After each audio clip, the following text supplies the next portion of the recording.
नमस्कार, स्वागत है आपका हमारे खास कार्यक्रम ज्योतिष अमृत आयुर्वेद अमृत में। मैं हूं आपके साथ ज्योत्सना। और दर्शकों, आपके सवाल जो भी आपके मस्तिष्क में कौंधते हैं उन्हें जो जान जाती हैं और उनके जवाब यहाँ इस मंच के जरिए जो आपके सामने रखती हैं, और आप जो लगातार सोचते हैं उन समस्याओं के निदान वो आपको देती हैं, वो भी बिना आपके पूछे ही। जी हाँ, हम बात कर रहे हैं विश्वविख्यात ज्योतिर्वेद माता जी की। तो चलिए जुड़ते हैं उनसे और स्वागत कर लेते हैं उनका। स्वागत है आपका माता जी। नमस्कार, सभी दर्शकों को भी नमस्कार।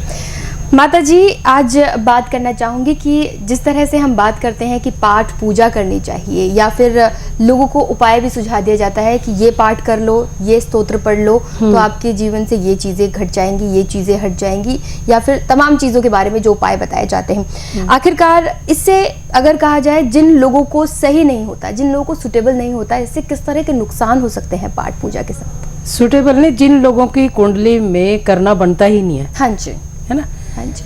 आपने देखा होगा, पता नहीं आपने देखा कि नहीं, मैंने तो अक्सर देखा है। हाँ जी। हो सकता है आपकी नॉलेज में भी ऐसा हो कि जैसे किसी के घर में अगर पाठ पूजा चल रहा है कहीं, हाँ जी, चाहे पाठ चल रहा है, चाहे पूजा चल रही है, चाहे कुछ भी चल रहा है, और इन बिटवीन दैट टाइम, उसी टाइम के दौरान कोई बुरी दुर्घटना हो जाती है। बुरा होना मतलब किसी का एक्सीडेंट हो जाना, परिवार के किसी मेंबर का एक्सीडेंट हो जाना, किसी की मौत हो जाना। जैसे पीछे से किसी ने बताया था कि एक तरफ उन्होंने माता का जागरण रखा हुआ था घर में, और दूसरी तरफ जैसे ही वो कुछ नारियल वगैरह, वो जो मालिक था घर का, उसका हाथ लगवा के उसकी वाइफ लेके गई, और अभी वो जिस जगह पे जागरण रखवाया हुआ था वहां पे पहुंची थी, और पीछे से उसके आदमी की डेथ हो गई। फिर अगर किसी का कोई मार्केट में कोई सामान लेने गया और उसका वहां पे एक्सीडेंट हो गया, अगर कोई धार्मिक स्थान पे गया कहीं, तो वहां पे पीछे वो धार्मिक स्थान पे गया, या तो पहले उसको ही, जो इंसान धार्मिक स्थान पे जाता है पहले तो उसको ही प्रॉब्लम आ जाती है, तो समझ लेना। लेकिन लोग नहीं समझते, धार्मिक स्थान के बारे में सोचता ही नहीं ना कोई। पाठ पूजा के बारे में कोई नहीं सोच सकता कि इन चीजों से नुकसान भी होता है हमारा।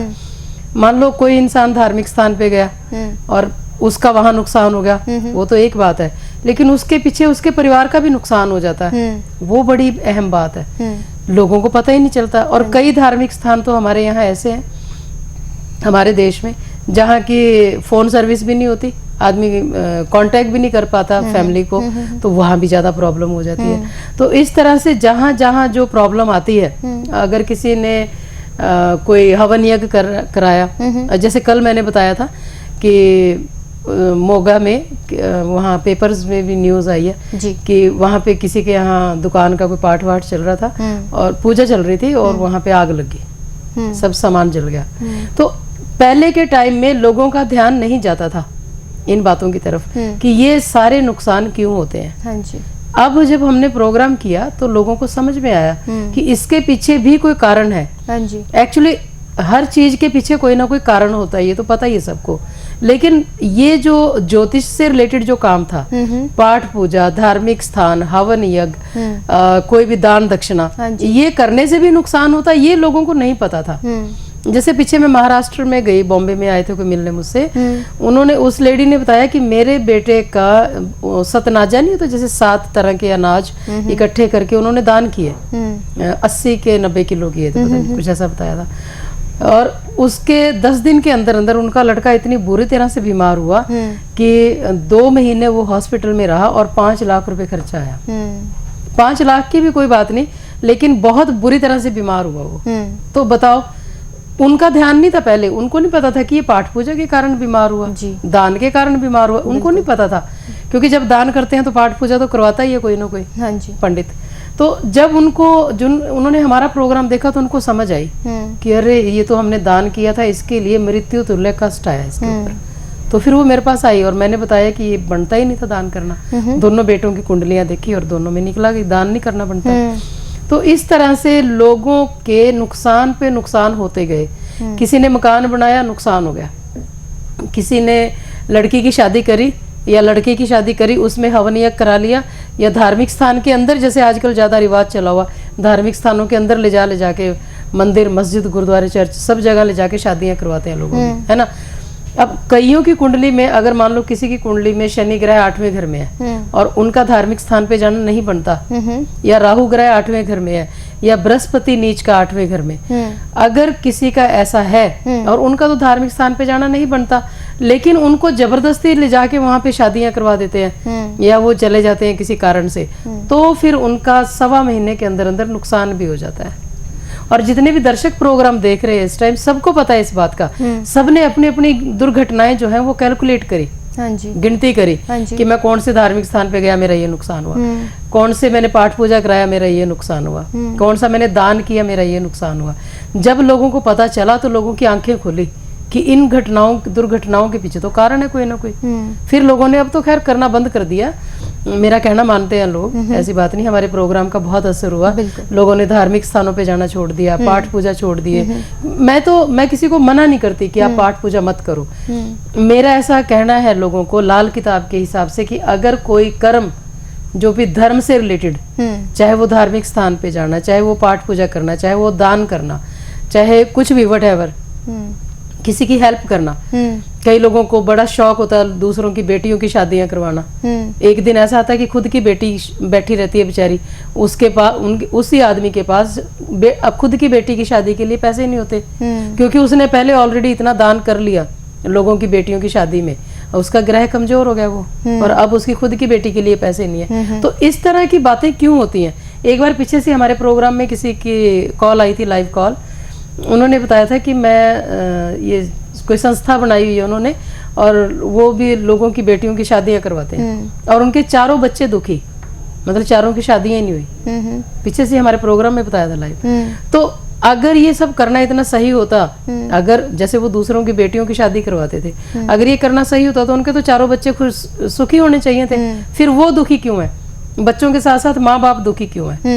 ये सारी चीजें मायने रखती हैं, है ना। तो लाल किताब के हिसाब से मैं लोगों को ऐसा बताती हूँ कि अगर कोई पाठ पूजा आपने किया, आपका कोई नुकसान हो गया, जिनकी कुंडलियां भी नहीं है, या जिनके पास कुंडलियां बनाने के पैसे नहीं है, या बहुत सारा, हर एक को क्रेज होता है ज्योतिष के हिसाब से जानने का, पास्ट जो बीत गया, भविष्य जो आने वाला भी, क्या क्या हमारी जिंदगी में है। कईयों के पास पैसे नहीं होते कुंडलियां बनवाने के लिए, तो उनको ये समझ लेना चाहिए कि मैंने दान किया था, जैसे 24 घंटे में भी असर होता है ना। कल मैंने किसी को दान किया और मेरा नुकसान हो गया, तो मैं अगली बार नहीं करूंगा, ऐसा सोच के चले। जो भी लोगों को ऐसा सोच लेना चाहिए। कल मैंने पाठ पूजा करी थी, तो 24 घंटे में देखें कि क्या नुकसान हुआ, 24 घंटे के अंदर अंदर। वैसे तो कुछ एक घंटों में ही हो जाता है, फिर भी मैं 24 घंटे का टाइम देती हूँ कि आपने कल कोई पाठ पूजा किया, आज तक देखें कि 24 घंटे में क्या क्या नुकसान हुआ, अगले दिन ना करो। आपने कोई दान किया, नुकसान हो गया, अगले दिन ना करो। आप किसी के यहाँ सत्संग में गए, सत्संगों में बहुत रिवाज है लोगों के जाने का, गए 24 घंटे में देखो क्या नुकसान हुआ। एक तरफ आदमी सत्संग में बैठा होता है, घर से कॉल आ जाती है कि क्लेश पड़ा हुआ घर में, लड़ाई झगड़ा हो गया, या कोई नुकसान हो गया, किसी का एक्सीडेंट हो गया, तो वो उनका सत्संग में जाना बनता ही नहीं है। इसीलिए तो दुनिया बर्बाद हुई है ज्यादा। और सबसे ज्यादा आदमी शराबें पीते हैं, आदमी दूसरी औरतों को लेके आते हैं, कई जिनकी औरतें सत्संगों में बैठी होती हैं, कोई कहेगा कि जी मैं 1 हफ्ते की सेवा करने जा रहा हूँ, फिर औरतें मेरे पास शिकायत लेके आती हैं कि जी मैं 1 हफ्ते की सेवा करने गई थी बाबे की किसी की, और पीछे से मेरा आदमी दूसरी औरत के साथ घूमता रहा। मैंने बोला वो तो घूमेगा, अगर तुम्हें इतना फिक्र है तो तुम खुद घूमो उसके साथ, नहीं, you have to be attach with him, नहीं तो वो तो जाएगा, कोई नहीं रोक सकता, क्योंकि आपके साथ जब तक कोई है तभी तक आप उसकी केयर कर सकते हो। तो माता जी सत्संग की वजह से शुक्र भी खराब होता है? शुक्र सबसे ज्यादा डैमेज सत्संग की वजह से, शनि ग्रह खराब, बृहस्पति खराब, और शुक्र तो ऑटोमेटिकली डैमेज हो जाएगा। शुक्र और चंद्रमा ऐसे ग्रह हैं, जब भी आप कोई भी गलती करते हो, सबसे पहले चंद्रमा और शुक्र, चंद्रमा मन का प्रतीक, जब भी कोई गलती करी सबसे पहले मन परेशान हो जाता है, तो आदमी को समझ लेना चाहिए कि मैंने ये कर्म गलत कर दिया, है ना। तो चंद्रमा पीड़ित हो गया, शुक्र पीड़ित हो जाएगा, आपके पास पैसे के साधन बंद हो जाएंगे सारे, कहीं से भी पति पत्नी में तकरार हो जाएगा, झगड़ा हो जाएगा, तो समझ लेना चाहिए कि मेरा शुक्र पीड़ित हो गया। जब तक लोगों को इन बातों की समझ नहीं थी, तब तक लोग गलतियां करते रहे, पैसे कपड़े का दान अनगिनत किया लोगों ने, और उनका नुकसान भी हुआ। और अब जब हम बता रहे हैं तो अब पैसे कपड़े का दान नहीं कर रहे लोग। मैंने हमेशा बोला है कि अगर कोई भूखा आपके आगे आता है, कोई जानवर आता है, उसको भोजन जरूर कराओ आप। हाँ जी, कराओ, नो प्रॉब्लम। मैं तो कहती हूँ 3 कुत्तों को भोजन कराओ, जिन लोगों ने कराया उनको फायदे भी बहुत हुए। हाँ जी। ये नहीं कि सिर्फ पैसे के लालच को ही उनको आपने भोजन देना, वैसे भी भोजन देना चाहिए। एनिमल है, जानवर है, बेचारे बोल नहीं सकते, कमा नहीं सकते, कोई एफर्ट नहीं कर सकते, हाँ जी। तो उनको खिलाना चाहिए जरूर। इंसान है, कई हैंडीकैप लोग हैं, पैरालाइसिस के मरीज हैं, कई लकवे के मरीज, कई गठिए के मरीज हैं जो कि बेचारे दवाई नहीं ले सकते। उनके लिए जैसे हमने स्पेशल ऑफर लगाया हुआ है जी। कि जो भी दवाई लेने में असमर्थ है वो फ्री में आके हमारे ऑफिस में दवाई लगाए, हाँ जी। है ना, या कोई भी उनके लिए आए और थोड़ी सी दवाई लेके जाए या उनको लगा दे वहाँ पे। लेकिन इसमें कई बार चीटिंग भी हो जाती है, इसके लिए हम कहते हैं कि वहीं आके लगाओ तो ज्यादा अच्छा रहेगा। कोई ऐसे झूठ बोल के कि बीमार के लिए लेके जा रहा हूँ, लेके जा सकते हैं लोग, तो बहुत सोच के चलना पड़ता है। तो इस तरह से जितने भी लोग हैं, अगर मैं कहती हूँ किसी को भूख लगी है उसको भोजन कराओ, वो गलत नहीं है। जहाँ लोग ज्यादा मात्रा में दान करते हैं जी। कोई भी, जैसे 5-4 कपड़े दे दिए दान में, या पुराने कपड़ों का ढेर घर में पड़ा था वो गठड़ी बांध के दे दी किसी को, वो चीजें नुकसान करती है। सतनाजा दे दिया, जैसे 7 तरह के अनाज, बोरियां की बोरियां भर के अनाज की दे दी, दूध इतना इतना ज्यादा दे दिया, वो ज्यादा नुकसान करता है जी। और उसके नुकसान से फिर इनको सारी तरह के नुकसान होने शुरू हो जाते हैं। तो इसके लिए कभी भी नहीं ऐसा करना चाहिए। पाठ पूजा करने से, जैसे औरतों में आपने अक्सर देखा होगा, बहुत सारी औरतों में बाल आ जाते हैं ना, चिन एरिया में, हाँ जी। है ना, और गर्दन पे बाल आ जाते हैं जिसको दाढ़ी जैसा बोल देते हैं। वो क्यों आता है? इसी कारण से आता है। वो जब भी ज्यादा पाठ पूजा करते हैं, जो भी, और ज्यादा कोई हवन यज्ञ करते रहे, पाठ पूजा करते रहे, या धार्मिक स्थानों पे जाते रहे, तो उसे बृहस्पति नीच का हो जाता है। बृहस्पति नीच का होने से शनि फिर आजाद, शनि ग्रह आजाद, फिर शनि ग्रह जहां मर्जी बाल उगाए फेस के ऊपर, है ना, सुंदरता खत्म। फेस के ऊपर बाल आने से सुंदरता खत्म होती है ना। सुंदरता किसकी होती है? शुक्र ग्रह के नाम की। तो जहां सुंदरता खत्म, क्यों सुंदरता खत्म क्यों? क्योंकि शुक्र ग्रह डैमेज हो गया, है ना। तो इसके लिए शुक्र को सेफ रखने के लिए लिमिटेड जिन लोगों की कुंडली में योग बनता है पाठ पूजा का, हाँ जी, उन्हीं लोगों को पाठ पूजा करनी चाहिए, उन्हीं लोगों को धार्मिक स्थान पे जाना चाहिए, या अपनी जिंदगी की पूरी घटनाएं जो है वो कैलकुलेट करें। बिल्कुल, कि क्या बुरा हुआ, कहाँ गए, क्या लड़ाई झगड़ा हुआ, कहीं किसी धार्मिक स्थान पे जाते जाते घर में झगड़ा हो गया या रास्ते में झगड़ा हो गया, तो समझ लेना चाहिए कि नहीं जाना पड़ता। कई लोग फिर भी जिद करके जाते रहते हैं जी, तो वो नुकसानदायक होता है उनका। तो इसके लिए पाठ पूजा ज्यादा नहीं करना चाहिए जब तक कि आपको प्रॉपर नॉलेज ना हो। आप ये देखो, कई लोग मेरे पास ऐसे आते हैं जो कि सारी सारी उम्र हो गई उनको पाठ पूजा करते हुए, ना आदमी का सुख, ना बच्चों का सुख, ना नौकर चाकरों का सुख, किसी का भी सुख नहीं है। बताओ, पाठ पूजा करना अगर इतना सही होता उनके लिए तो फिर सारे सुख होने थे उनके पास। बिल्कुल, तो यही चीजें हम लोगों को बताते हैं। इसीलिए अनलिमिटेड पाठ पूजा नहीं करना चाहिए, किसी के यहाँ जाना भी नहीं चाहिए पाठ पूजा में, और किसी धार्मिक स्थान पे भी सोच समझ के जाओ। ये देख लो कि पिछली बारी मैं गया था, मेरा क्या नुकसान हुआ, अब की बार नहीं जाऊंगा, है ना। कोई दान दक्षिणा कर रहे हो, पिछली बारी दान किया था, ये नुकसान हुआ, अब की बार नहीं करना जी। तो सिंपल सा फॉर्मूला है। बिल्कुल, तमाम चीजें समझाई जा रही है यहाँ पर माता जी की तरफ से, और दर्शकों आप भी चाहते हैं मुलाकात करना माता जी से और चाहते हैं कि लाल किताब कुंडली इसका निर्माण किया जाए माता जी की तरफ से, और आप जान पाए कि आखिरकार आपका भविष्य लाल किताब कुंडली के जरिए क्या कुछ है, और माता जी से आप कंसल्ट करना चाहते हैं तो आपकी स्क्रीन पर तमाम जानकारी है।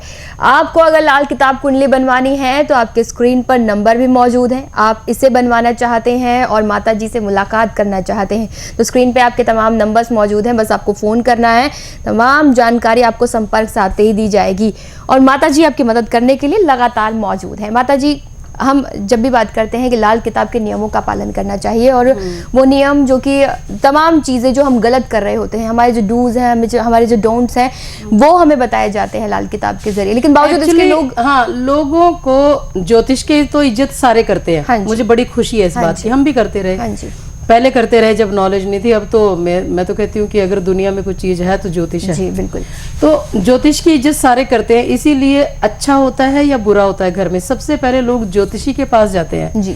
ये डिपेंड करता है ज्योतिषी के ऊपर कि उसको कितनी नॉलेज है। लाल किताब तो सदियों से है, हाँ जी, है ना, लाल किताब की बातें भी सदियों से हैं। मैं एक बहुत साल पहले की बात है, किसी लाल किताब वाले का प्रोग्राम देख रही थी टीवी पे, तो जब उन दिनों में मैं स्टडी कर रही थी, अभी मैंने प्रैक्टिस चालू नहीं की थी, मतलब ऑफिस में करती थी लेकिन मीडिया के थ्रू नहीं चालू किया था काम में।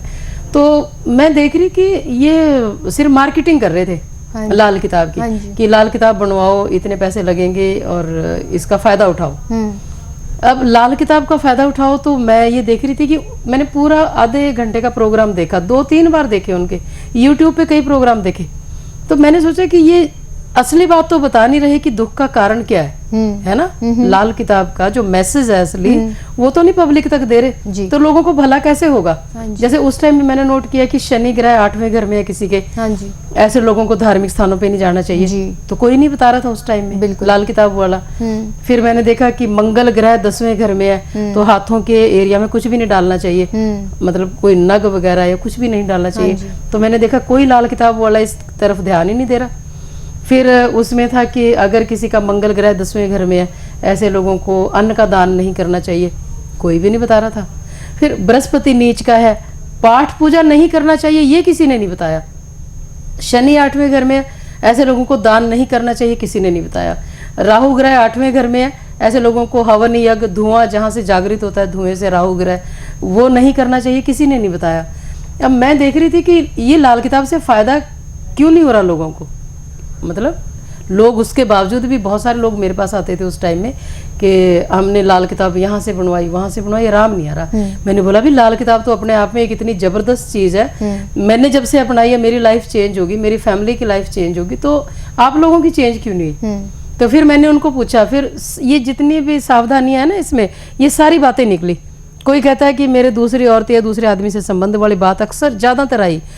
अभी भी आज के टाइम में मेरे पास 90% लोग ऐसे हैं जो इसी कारण नहीं आते कि उनके इलीगल रिलेशन है। जो ज्योतिष का मेरा प्रोग्राम देखते हैं वो लोग इसीलिए नहीं आते, वो बोलते जी हमारे जब तक ये गलत रिलेशन खत्म नहीं होंगे हम आपके पास नहीं आ सकते। बहुत सारे लोग ऐसे थे जो बोलते कि जी हम शराब पीते हैं, नहीं आ सकते। मतलब कई तो ऐसे शरेआम मेरे पास आगे कन्फेस किया उन्होंने, माफ़ी भी मांगी। मुझे बोलते कि मैंने किसी की प्रॉपर्टी पे कब्जा कर रखा था और अब मैंने वो बाइज्जत उसको वापस कर दी है, माफ़ी भी मांग ली है, अब मैं आपके पास आया, अब माता जी हुक्म करो मुझे क्या करना। तो सोचो मुझे कितनी खुशी होती है इस चीज़ में। जो चीज़ यानी कोई भी नहीं मनवा सकता किसी को, मेरे पास आके बड़ा इजीली लोग मान लेते हैं, और वो मेरे लिए खुशी का पल होता है कि मेरी छोटी छोटी बातें इन लोगों के वर्क करती हैं। तो इन चीज़ों से लाल किताब का जो मैंने ये जो सावधानियां दी है ना, झूठ चोरी चुगली से दूर रहो, पराये पुरुष से संबंध ना करो। फिर इसमें एक मेन पॉइंट आता है कि दिन के समय शारीरिक संबंध ना करो, क्योंकि सूर्य और शुक्र का मेल होता है। सूर्य शुक्र का मेल होने से घर गृहस्थी खत्म, पति पत्नी का प्यार खत्म, किसी से भी प्यार करते हो वो खत्म। फिर सूर्य शुक्र के मेल से मृत्यु तुल्य कष्ट आता है आदमी को, और उस चीज में ज्यादा नुकसान हो रहा था लोगों को पता ही नहीं था इस चीज का, पैसे का नुकसान बहुत हो रहा था। ठीक है, उसी का वो चीजें हमने हाईलाइट करी और लोगों को फायदा हुआ। तो जितने भी इसके नियम है वो सब मानने वाले हैं, मानेंगे तो ही लाल किताब से फायदा होगा, अदरवाइज तो कोई यूज नहीं है उसका। मैं टाइम का भी इशारा हो गया, ऑयल्स के बारे में बताऊं। वैसे तो जो लोग उपाय नहीं कर सकते उनके लिए हमने यंत्र निकाला हुआ है, और आज मैं यंत्र घर पे भूल आई हूँ, तो आप लोग वो यंत्र ले सकते हैं। अभी स्पेशल ऑफर उसका लगाया हमने 2500 रुपये में। जो 5000 वाला यंत्र है वो हम 2500 रुपये में ऑफर लगाया हुआ, ताकि हर इंसान, हर मरीज उसका फ़ायदा ले सके। उसके बहुत फ़ायदे हैं, जब आप डालते हो तो आपको खुद पता चलता है। फिर उसके साथ ही जो आपको उपाय भी कोई करने की ज़रूरत नहीं पड़ती, सिर्फ एक उपाय करना होता है उसके साथ। कोई भी मंगवा सकता है यंत्र, चाहे किसी की कुंडली है या नहीं है, डजेंट मैटर। फिर ये जो ऑयल है शनि ग्रह के नाम का तेल है। जितनी तरह की भी बीमारियां हैं, आपको कोई भी बीमारी हो उसमें ये बहुत हेल्प करता है, काफ़ी हद तक आपको रिलीफ मिलता है। चाहे वो किसी भी तरह की बीमारी हो जिसका कि कोई इलाज नहीं हो सकता, आप इस तेल को लगाएं। हाथों के नाखूनों के ऊपर आपने लगाना होता है, और पूरे हाथों पे भी लगा सकते हैं आप, तो उससे मालिश करने से आपको बहुत ज़्यादा आराम मिलता है। फिर ये जो ग्रह एंटीपेन ऑयल है केतु ग्रह के नाम का, इस तेल को लगाने से आपके घुटनों का दर्द, पैरों का दर्द, टांगों के दर्द में बहुत ज़्यादा आराम मिलता है, कमर दर्द में बहुत। और केतु ग्रह ठीक होता है, केतु ठीक है तो राहु ग्रह ऑटोमेटिकली ठीक है। राहु और केतु को ठीक करने का मतलब उनके से राहत लेने का ये बहुत अच्छा एक तेल है, जिसको कि पैरों के तलवों में लगाना होता है। ये दोनों तेल हमारे सरहंद वाले ऑफिस में और दिल्ली वाले ऑफिस में आप आके वहाँ पे फ्री भी लगा के जा सकते हो। ये बालों को गिरने से रोकने का तेल है, जो कि काफ़ी हद तक बालों का गिरने में मदद करता है, गिरने को रोकने में मदद करता है। फिर इसके साथ ही कल हम सरहंद में होंगे, सुबह 10 बजे से लेके शाम को 4 बजे तक, और संडे को मैं दिल्ली में होती हूँ। और सरहंद में कल कोई फंक्शन चल रहा है वहाँ पे, इसीलिए मेन अगर आप हाईवे की तरफ से आएंगे तो आपको कोई प्रॉब्लम नहीं होगी, अदरवाइज अंदर की 2-3 सड़कें वहाँ पे बंद कर रखी हैं उन्होंने, तो आप ध्यान से आएँ देख के। सरहंद के जो हाईवे है वहाँ पे फतेहगढ़ साहब को जो रोड जाती है, सड़क जाती है, उस सड़क पे ही हमारा ऑफिस है, अनाज मंडी के बिल्कुल सामने। सुबह 9 बजे से आके आप नंबर ले लें तो आपका नंबर जल्दी आएगा। 4100 रुपये में स्पेशल फीस में आप 2 साल की कुंडली मिलती है, और 1100 रुपये में 1 साल की कुंडली और उपाय मिलते हैं, जिसमें आपको वेट भी करनी पड़ेगी। और इसके साथ ही कुंडली अगर बनवानी है तो सबसे पहले सोच के आए कि हम अपनी आदतें सही रखेंगे तो ही हम लाल किताब से फ़ायदा ले सकते हैं।